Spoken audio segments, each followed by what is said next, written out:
So let's begin by settling the body, adopting a stable, comfortable, upright position, serviceable for meditation. So think about keeping our feet flat and our back straight, torso open. Hands in the lap, right over left, with the palms upturned and the thumbs gently touching. Our eyes are gently closed or slightly open, making sure we let in enough light to remain alert. Try to maintain an awareness of not slouching, not leaning. But we also let go of any unnecessary tension or rigidity in the body, relaxing into a stable, comfortable, upright position. Just allowing the body to fall into place.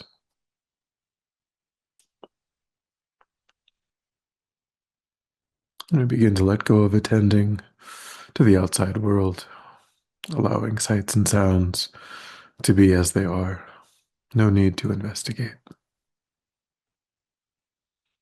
Constraining our awareness just to the body and mind. Concentrating that awareness in the present by attending closely to the physical sensation that accompanies the in-breath and the out-breath, in the space around the opening of the nostrils.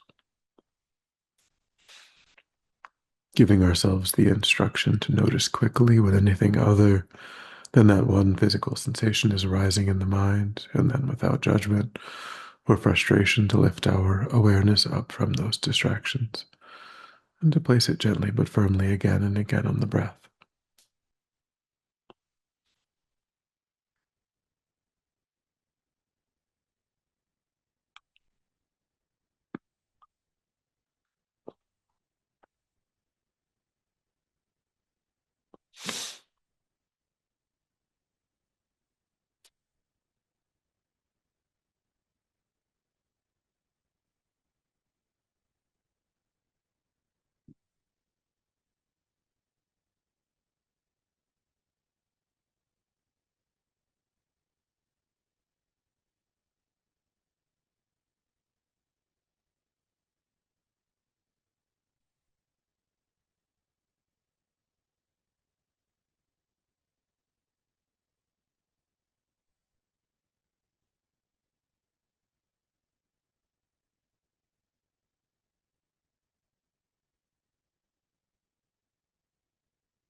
And then begin to think that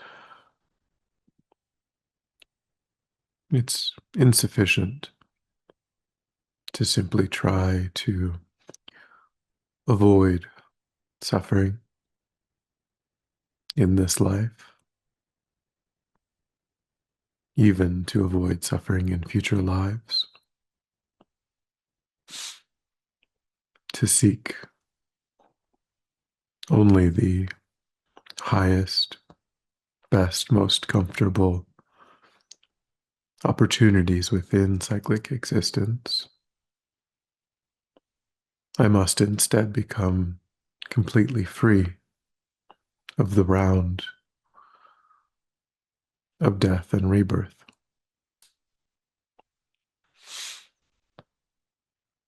But that alone, too, is inadequate.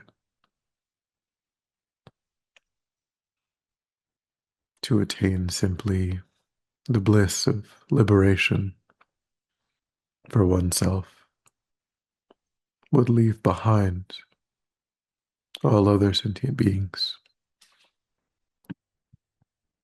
These sentient beings who have been my own mother, my own father, not just once, but countless times, caring for me in the same way that my mother and father in this life cared for me.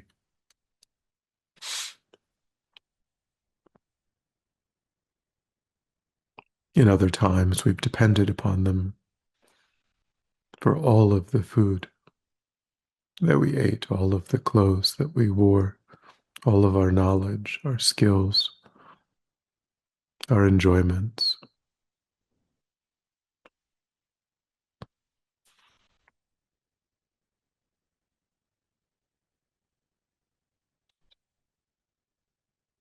And think of the suffering of these kind mother sentient beings.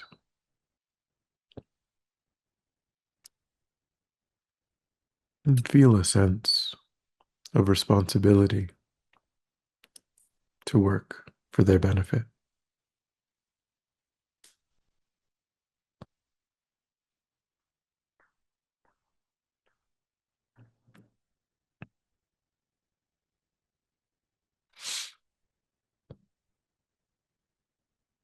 And think that one of the primary causes of being able to accomplish that state of enlightenment is training the mind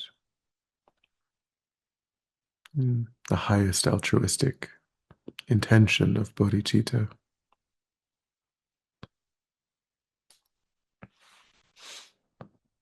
And recently, when Venerable Michael was here, he taught on the 8 verses of thought transformation,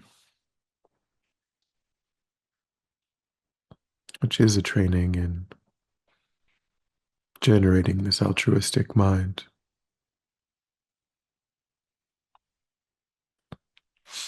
And without training in that mind, we can't create the causes and the conditions for the form body of the Buddha, the body that manifests spontaneously to do the work of benefiting sentient beings.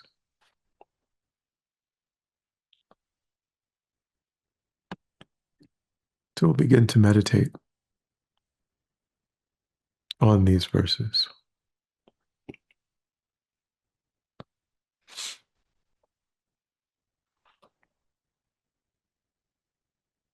The first verse, with the thought of attaining enlightenment for the welfare of all beings, who are more precious than wish-fulfilling jewels, I will constantly practice holding them dear. With the thought of attaining enlightenment for the welfare of all beings, who are more precious than wish-fulfilling jewels, I will constantly practice holding them dear. So if we return to the previous lines of contemplation, we can recognize that even all of our own good qualities, our spiritual knowledge, our ability to grow in loving kindness and compassion, in generosity and patience, in ethics, is entirely dependent upon others.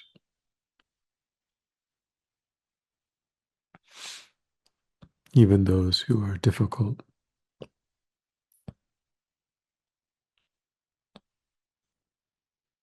So as Lama Zopa says, we can think that every sentient being that we meet is bringing us to enlightenment.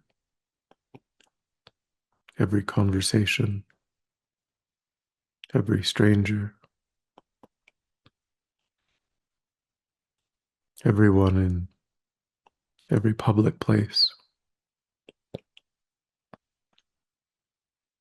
by relating to them with loving kindness, with compassion, with generosity, with patience, ethically.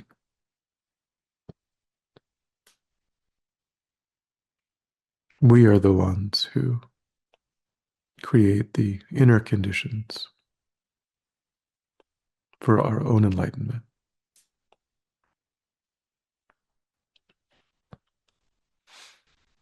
So think along those lines and see if you can generate that understanding that every other sentient being is a wish-fulfilling jewel, even more precious than a wish-fulfilling jewel, as the story of the wish-fulfilling jewel is that it can only bring worldly pleasures. But sentient beings bring our enlightenment, our highest welfare.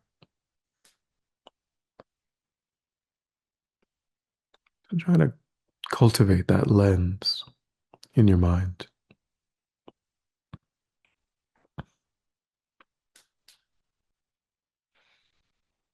And if you get some taste of that, then rest your mind in that way of seeing.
And then on that basis, imagine being able to hold a sense of closeness, warm-heartedness toward all of these sentient beings, not allowing the mind of agitation, frustration to arise.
Then verse 2.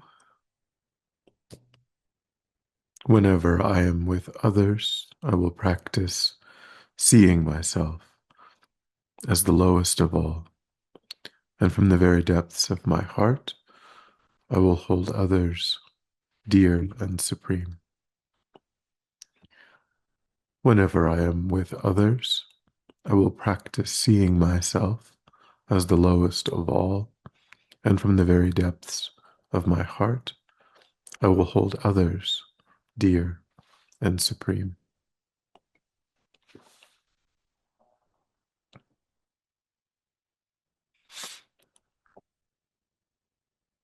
So I think that ordinarily, when we're with others, we're trying to get something for ourselves. We're trying to, in a way, use the people around us to be happier, to be more content, to engage in something that we enjoy. We often ask the question, what are other people doing for me? We don't often go into social situations thinking of ourselves as being the helper of sentient beings, thinking, what can I do for those around me?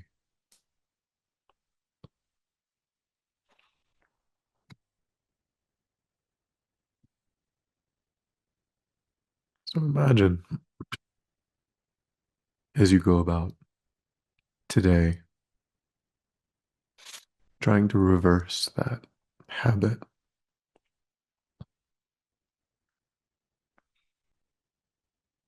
looking after the needs of those around you rather than hoping that they fulfill your needs.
Try also to recollect times in the last week or two when you can notice having been caught up in wanting those around you to meet your needs.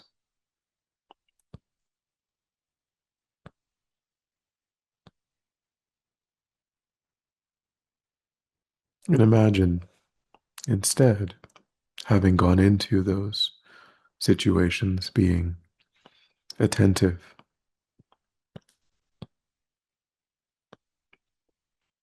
to all of those around you, not thinking of oneself,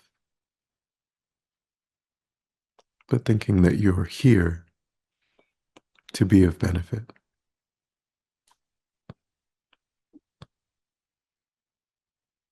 And see how that might have changed those experiences.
In both of these first verses, we are working with the mind of self cherishing, the mind that has a very narrow, egoistic self preoccupation,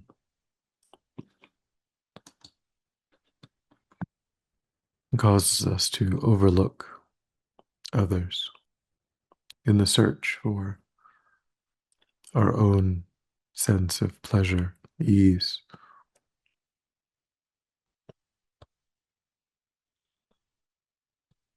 So try to identify that habit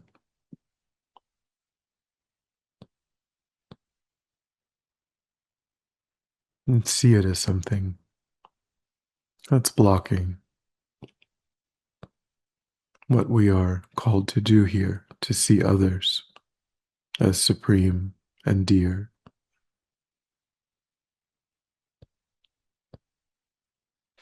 Just notice that habitual tendency and see how it gets in the way.